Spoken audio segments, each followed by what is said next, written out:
I watched my wife go under in a lake full of crocodiles, and I didn't move. I just held my mother in my arms and listened as the screams stopped and the water went still. And sometimes when I tell this story, people ask me, "How could you just stand there? So let me flip it on you right now. If it were you, what would you have done? Would you let go of the woman who gave you life to try and save the woman who tried to take it away?" My name is Toby. I'm from Lagos. And for a long time, if you had driven past our house, you probably would have slowed down just to stare. Big white mansions, shiny metal gate cars lined up in the driveway like a showroom. Flowers always fresh by the entrance. We looked like one of those families you see in bank commercials. The ones where everybody's smiling over pancakes and orange juice. And if you checked social media back then, you'd have seen my wife's posts, perfect. Breakfast spreads, glasses of wine by the window, long captions about love and blessings, and how family is the greatest gift. And somewhere in the corner of those photos, if you zoomed in, you'd always see a small woman, slightly bent, gray hair, wrapped in a simple scarf, holding a tray, or standing near the wall, with a soft smile that was my mother, Mama Adana, the woman who raised me on nothing and watched me walk into everything. From the outside, we looked like the dream. Young businessman in sharp suits, beautiful wife in designer dresses, aging mother, well taken care of in her son's house. People in the neighborhood used to point and say, that family is blessed, and for a long time I believed it too, I really did. You know how you can be so sure your life is good that you stop checking if it's actually true? Yeah, that was me. Every morning felt like a scene we'd practiced. I'd come down the stairs to the sound of the coffee machine, humming, my wife's heels ticking across the marble floor, some soft music playing in the background. My mother would be near the table wiping something, adjusting something, always moving slower than everyone else because of her wooden leg. And I'd kiss my wife on the forehead, hug my mom, look around and think I made it. I got my mother out of poverty. I gave her this. My wife Kioma knew exactly how to perform in front of me. She'd pull out a chair for my mother and say, "Mama, sit, please let me pour your tea." Her voice so gentle you'd think she was handed down from heaven. Just for this role, she'd ask, "Is your leg still hurting today? Mama, should I get you a pillow? Do you want more sugar?" And my mother would smile, shy and grateful. "Thank you, my daughter, I'm okay." I'd sit there watching them and feel my chest warm up. I'd take my wife's hand and whisper, "I'm lucky to have a wife like you." And she'd lean on my shoulder, eyes lowered, and say, "I'm only doing my duty," like she wasn't doing anything special, like this was just who she was. And I ate it up. I won't even lie to you. I believed every second of it. What I didn't understand back then is something I want you to remember. Evil almost never walks into your life screaming. It walks in smiling, carrying a tray, saying, "Mama, let me help you with that." Because the second I drove out through that iron gate every morning, the second the sound of my engine faded down the street, the script flipped. My wife's smile would drop off her face like somebody turned off a light. Her eyes, those same sweet eyes I used to stare into, would go cold, hard, sharp. She'd stand in the same kitchen where she'd just poured my mother's tea and say in a completely different voice, "Mama, the floor is still dirty, clean it again." My mother would nod. "All right. I'll do it right away, and you need to picture this. This is an old woman with a wooden leg. Every step hurts, every bend is slow, but she tried to move faster, trying not to be a burden. And as she dragged that leg a little, my wife would frown and snap and stop dragging that wooden leg on the floor. The sound is annoying. I didn't hear that. I didn't see that. All I saw was the version of my wife she put on for me. And that's on me, I own that. One day my mother told me later she came out of the kitchen with a tray. There were glasses of juice on it. Her hands were shaking a little from age and pain. A few drops tilted over the edge and hit the floor, not much. Just a few drops, but to my wife it was like my mother had dropped a grenade. She spun around, grabbed the tray so hard, the glass almost slid off. Juice spilled onto her own hand, and she hissed, "Ugh! At what you've done, this is a businessman's home, not the village you came from. You can't even carry a simple tray." My mother lowered her head, her eyes filling. "I'm sorry. I'll clean it up." But my wife wasn't done. She never stopped at one blow. "Clean the whole house," she said. "And before Toby gets home, go to your room. I don't want guests seeing you limping around. You ruin the image." That line, "you ruin the image," hit my mother harder than any slap. This was the same woman who had starved herself to pay my school fees, who had sold her only jewelry to buy my first suit, and now, in her own son's mansion, she was being told she ruined the picture like she was some stain on a perfect wall. If you had walked into that house right then and seen that moment, what would you have done? Would you say something? Would you walk out? Would you pretend you didn't hear it? Do you think what my wife said is something you can ever justify? The thing that still hurts is how I used to brag about my wife. People at business events would ask, "How's Mama doing?" And I'd smile and say, "She's good. My wife takes care of her like her own mother." And I meant it. I wasn't lying on purpose. I was just blind. And sometimes blindness hurts more than lies. You know what I mean. When I traveled for work, I always called home at night. I'd be in some hotel room, tie loosened city lights outside the window, and I'd ask, "Everything okay at home, sweetheart?" And my wife, lying on our big bed, would say, in this soft, silky voice, "Everything's perfect, love. I take care of Mama like my own mother. She's fine. Don't worry." My mother would be sitting on her small bed upstairs, listening to my voice through the speaker, wanting to say, "My son, I'm not okay." But every time she opened her mouth, she'd look up and see my wife standing in the doorway. Expression, cold eyes like knives, and she would close her mouth again, thinking, "I don't want to disturb his peace. As long as he is happy, I can endure this." There's a special kind of cruelty in making someone feel guilty for their own suffering. That's what was happening in my house, and I had no idea. But everything snapped the day of the blue folder. It happened so casually. That's what still scares me, a tiny moment that changed everything. That morning I rushed out for meetings, and without realizing it, left my phone in my home office. The housemaid noticed later and mentioned it to my wife. Madam Oga forgot his phone in his office. Simple, harmless sentence. My office was my space. I didn't like anyone going in there. My documents were always lined up neatly, contracts, investment files, property papers, all of it. And my wife knew that, which is why she never went in there when I wasn't home until that day when she had a perfect excuse. "I'm just helping him look for his phone, right?" She opened the office door, and the second it clicked shut behind her, the act dropped. No more sweet smile, no more gentle face. She scanned my desk with sharp eyes, and that's when she saw it. A blue folder, slightly out of place, like someone had just checked it. She walked over, opened it, and her whole life changed in one breath. Inside were land ownership certificates, the deed to the mansion, investment contracts, all of the major assets that kept that luxurious life standing. And one name kept repeating line after line under owner. It didn't say Toby, it didn't say Mr. and Mrs.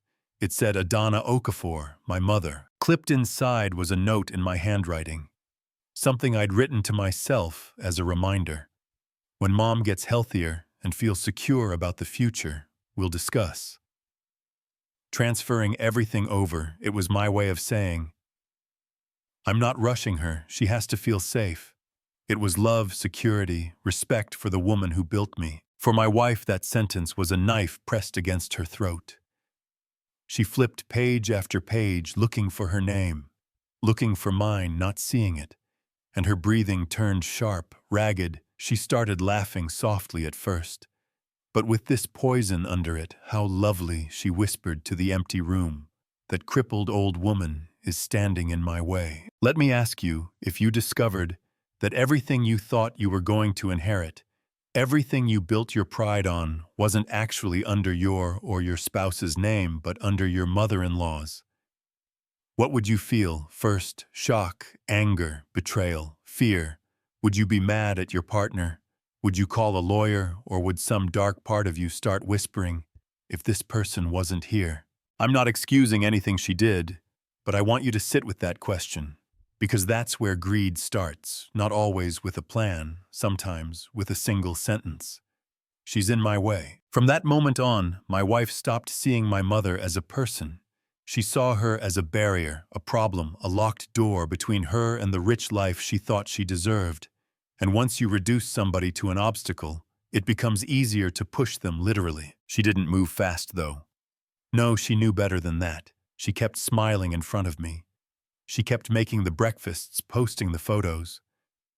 But behind my back, she turned the cruelty up, level by level, like slowly turning a dial so the victim barely realizes how hot the water is getting until it's too late. She started with the small daily things. My mother was used to waking up early to prepare breakfast, even when we had staff, because in her mind, cooking for me was still an act of love. Before this, my wife would tell me, "I don't want Mama to overwork herself. Let me handle the kitchen."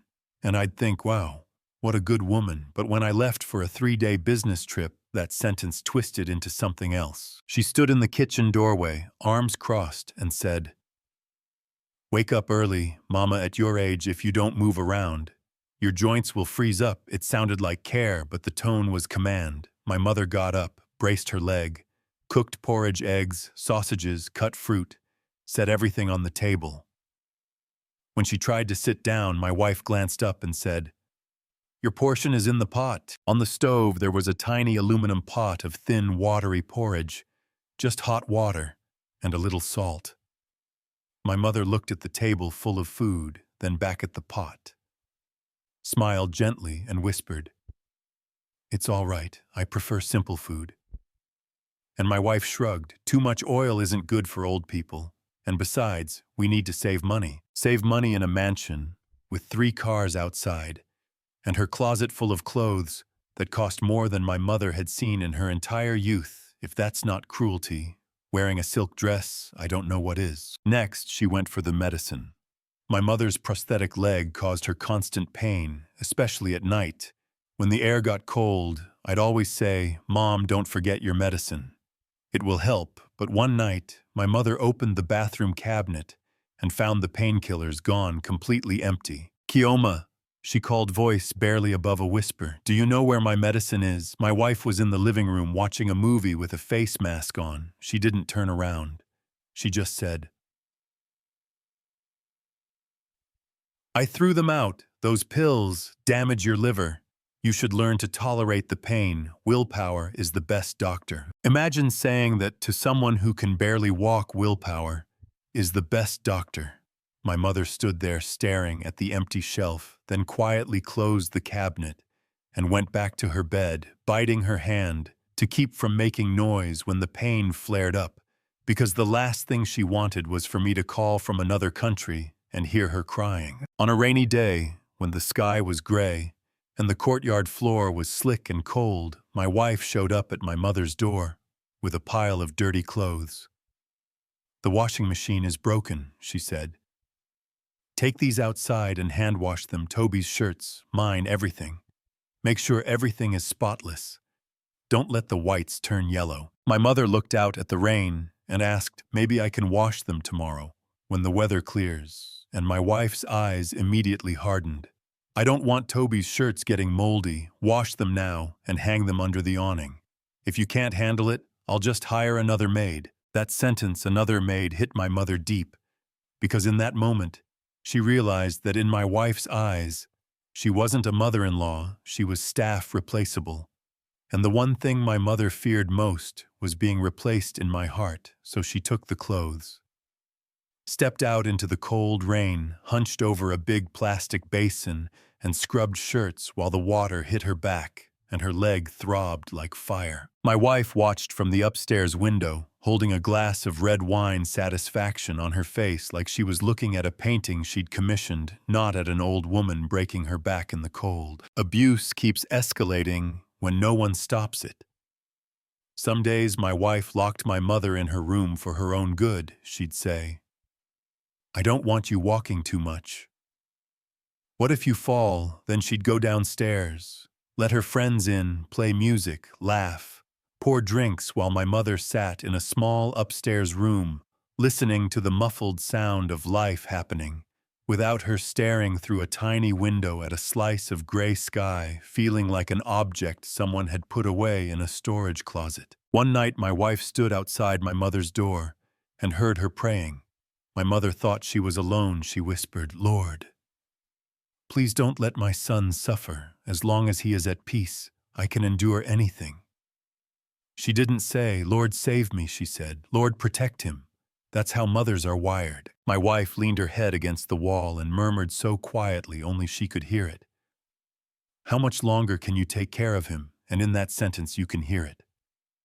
She'd already moved from torture to planning removal. Torture wasn't enough anymore.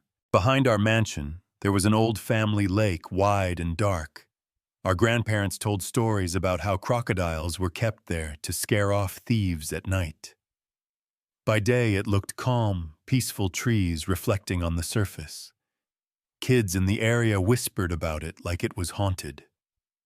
But at night, if you stood by the edge, you could see shapes gliding just below the surface, feel this heavy presence, hear the low rumble of the animals moving in the dark. My wife started standing on the upstairs balcony, watching that lake, glass of wine in hand, eyes following every ripple, every brief flash of a crocodile's tail breaking the surface. And in her mind, 3 words started circling.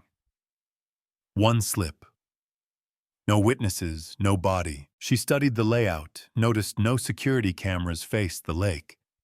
That corner of the property was outside the main living area. Neighbors were far enough away that no one would hear a scream, especially if it started raining.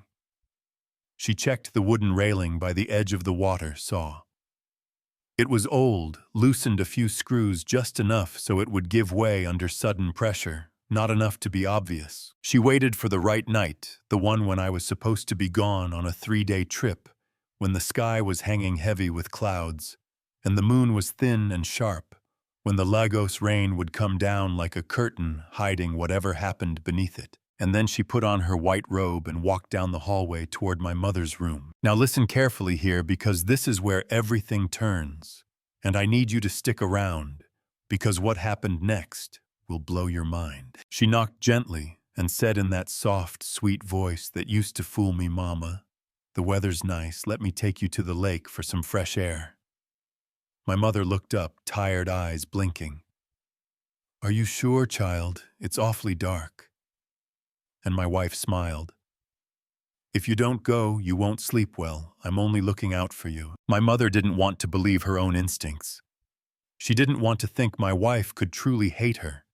She was already in so much pain, physically and emotionally, and the easiest thing to do was to doubt herself, not the younger woman she didn't want to cause trouble for.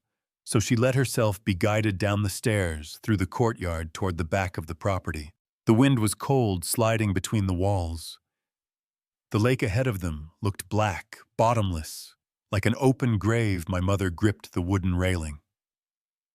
Knuckles white, her wooden leg unsteady on the damp stone.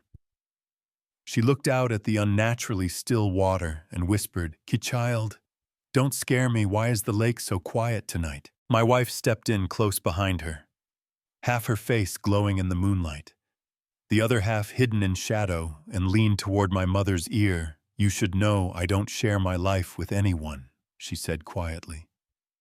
"Not with you, not with anyone." My mother turned fear in her eyes. "Kayoma, what are you?" She never got to finish. My wife put both hands between her shoulder blades and pushed one hard, calculated shove. The already weakened railing snapped with a sharp crack. My mother's wooden leg slipped and she fell forward, screaming into the waiting black water. The splash echoed across the property. Water went up, then down.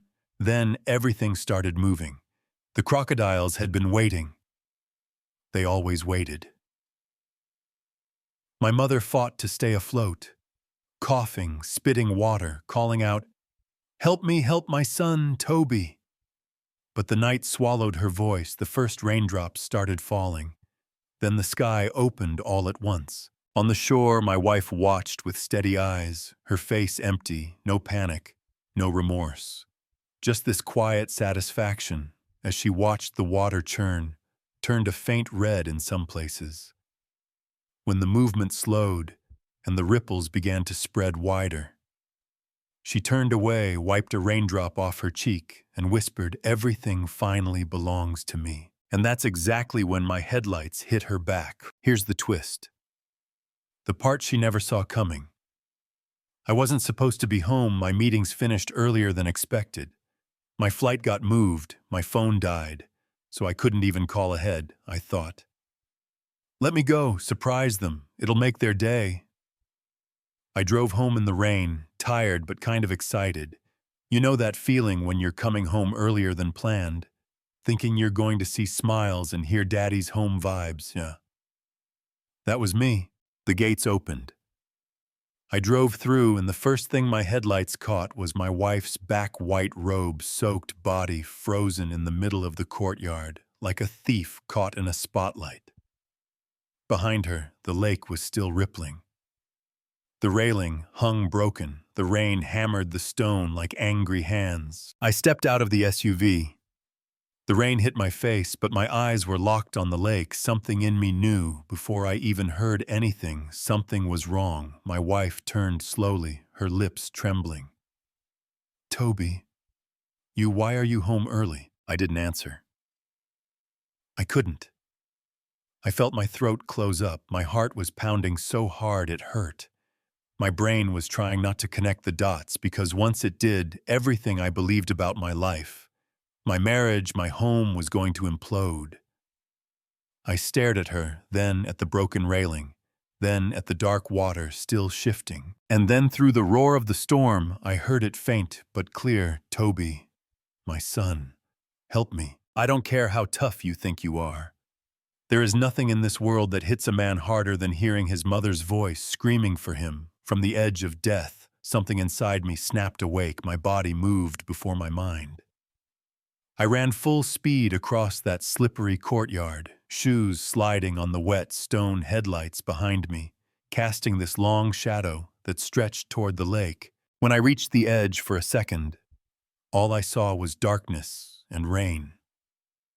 Then I caught a glimpse, my mother's hand breaking the surface, fingers clawing at nothing before disappearing again. I didn't stop to think, I dove. The water felt like ice, like 1,000 knives went through my skin. At once, everything went black and green and red. I opened my eyes underwater and saw shapes, swirling bubbles, shadows, something thrashing further out. I kicked hard, lungs burning. Reaching into that darkness, my hand brushed against wet wood, then against fabric, then skin. I grabbed and pulled, and my mother's voice came out of the chaos, broken and thin. I thought I'd never see you again." "I'm here, Mama, I'm here," I shouted, even though my mouth filled with water.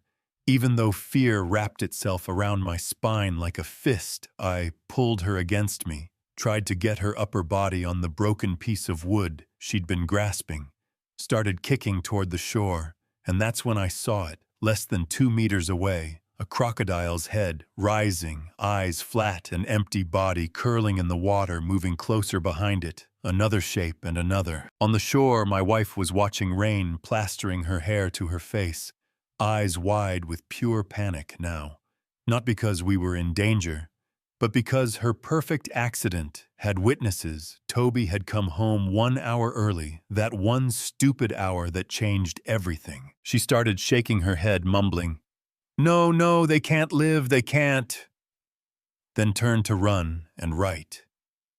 Then the revenge she never expected came for her. Her heel hit the wet, mossy stone by the same old railing she had loosened earlier that night.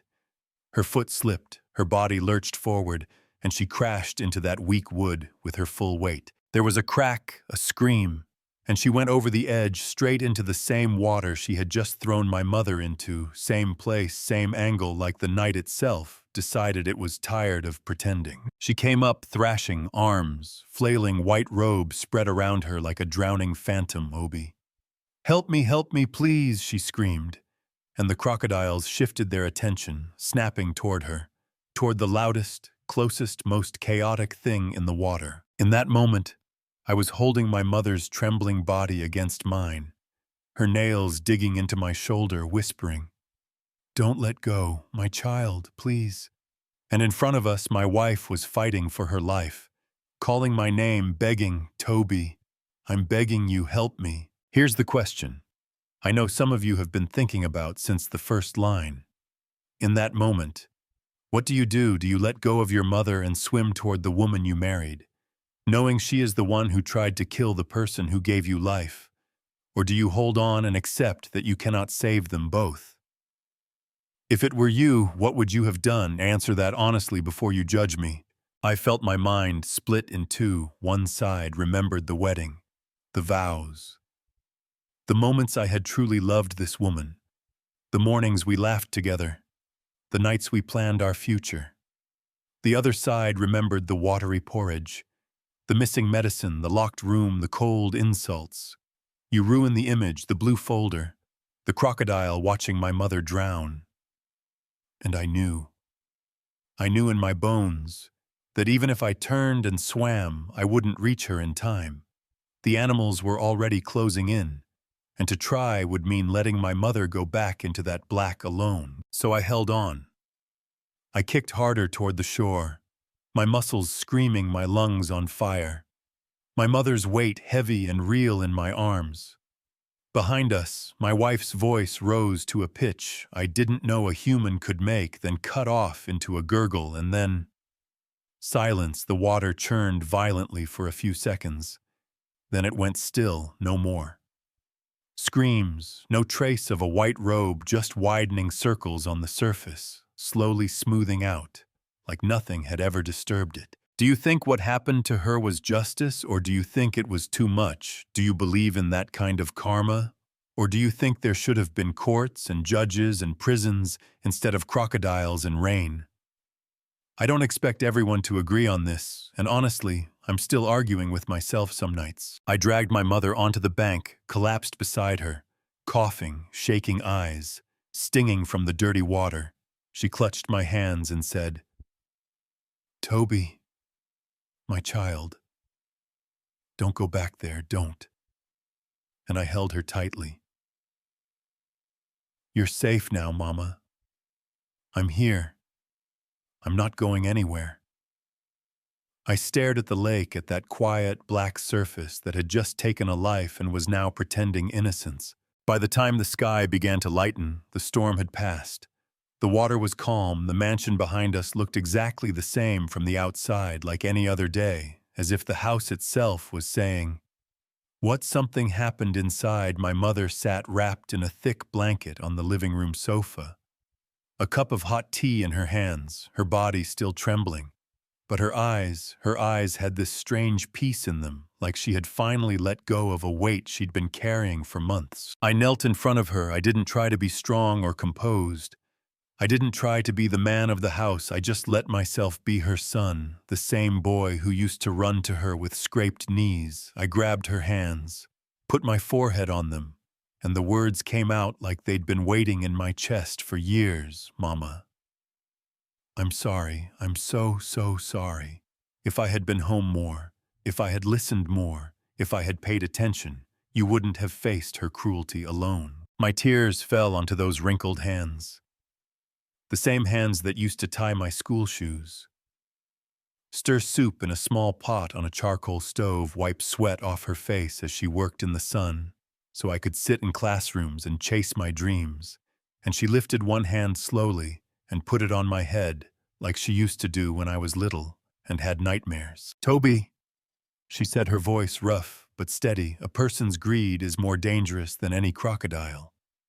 She waited until I looked up. When you place your trust in the wrong person, evil will walk into your home through the door. You open that line, cut deeper than any insult. Because she wasn't just talking about my wife, she was talking about me too, about my blindness, my pride, my need to believe my life was perfect. "I will never let anyone hurt you again," I told her, voice shaking. I swear it, Mama, I will never be that blind again. She smiled, a small, tired smile. This pain will pass, she said. But remember this, whoever plants evil will harvest evil. That is the law of heaven. No one escapes it. Outside, the crocodile lake glimmered softly, in the early light, almost beautiful. If you didn't know what lay beneath, the water held no ripples, no red, no floating cloth, just a dark reflection of the sky, still and secretive. And in that silence, I understood something. Sometimes justice doesn't come in a courtroom or on a piece of paper. Sometimes it comes in the exact shape of the trap you set for someone else, snapping shut on your own ankle. So that's my story, the story of how I built a mansion to honor my mother and ended up almost burying her inside it. The story of how I married a woman who smiled in front of me and sharpened knives behind me. How greed and image and pride turned my home into a place of quiet torture, and how one night in the rain, by a crocodile lake, the roles reversed and the hunter slipped into her own hunting ground. But it's not just about me, or about Lagos, or about one evil woman. It's about how we treat the people who raised us once money enters the room. It's about old parents sleeping in small rooms at the back of big houses, while guests sit in the living room talking about blessings. It's about how easily love can be faked when someone is chasing a lifestyle, and how hard it is for the victims to speak up when they're afraid of being seen as problems or burdens. Do you think our society really protects people like my mother? Do you think we pay enough attention to what happens to elders behind closed doors, past the Instagram photos and Sunday church outfits? Do you think someone who slowly starves and tortures an old woman deserves a second chance, or do you believe what happened at that lake was exactly what she planted, coming back to her? I'm not here to tell you how to feel. I'm here to tell you what happened. The part that still hangs in the air for me is this. If my flight hadn't been moved, if my phone hadn't died, if I'd come home the next day like I was supposed to, we'd probably still be calling it an accident. Poor Mama, she must have slipped. My wife would have cried. Crocodile tears in a black dress. And everyone would have said how tragic it was, you know what I mean? Sometimes the difference between truth and a lifetime of lies is one stupid random change in schedule. So now it's your turn. If you were standing by that lake with me in that moment holding your mother while the person who tried to kill her was sinking, what would you have done, do you think? I'll be judged by God for not going back? Or do you think the judgment already happened right there in that water? Let me know in the comments. What do you think? Tell me if you see this as justice or tragedy or both. At the same time, tell me if you've ever seen a family that looked perfect from outside but felt wrong to you, or if you've lived something that made you question the people you trusted. And if this story hits something in you, share it with someone who needs a reminder to check on their mother, to listen closer when an old person smiles too quietly, or to look twice at the perfect picture their partner is painting. I'll be reading what you write, and who knows, maybe your perspective on this will help someone else escape their own crocodile lake before it's too late.